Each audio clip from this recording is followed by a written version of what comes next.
അബ്ദുല്ലാഹി ഇബ്നു സലാം മുനാഫിഖാണ്, വിശ്വാസിയാണെന്ന് പറയുന്നു, പക്ഷെ മുനാഫിഖാണ്. അദ്ദേഹം ഇസ്ലാം മതത്തിലേക്ക് വന്നിട്ട് അദ്ദേഹം ആളുകളോട് പറയുന്നു, എനിക്ക് പറ്റില്ല കേട്ടോ, ഒട്ടകത്തിന്റെ പാലും ഒട്ടകത്തിന്റെ മാംസവും ഞാനതിനെ ഹറാമാക്കുന്നു, ഞാനതിനെ നിഷിദ്ധമാക്കുന്നു.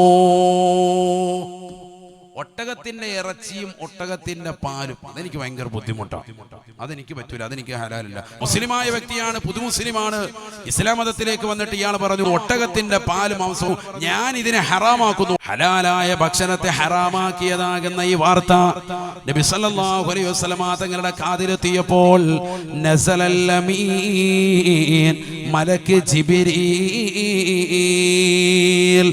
അലൈഹിസ്സലാം പറന്നിറങ്ങി വന്നുകൊണ്ട് പ്രവാചകർ കോതിക്കൊടുക്കുകയാണ്, അല്ലയോ സത്യവിശ്വാസികളെ, നിങ്ങൾ ഇസ്ലാമിലേക്ക് പൂർണ്ണമായി കടന്നു വരണേ.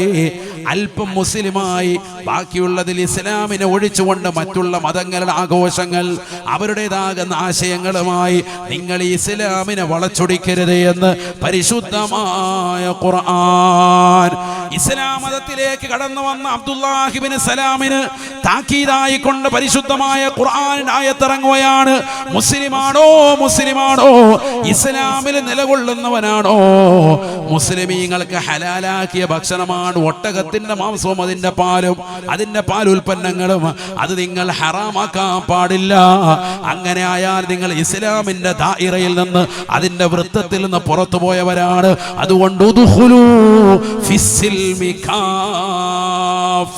നിങ്ങൾ ഇസ്ലാമിൽ പൂർണ്ണമായി പ്രവേശിക്കണേ എന്ന് വിശുദ്ധമായ ഖുർആൻ.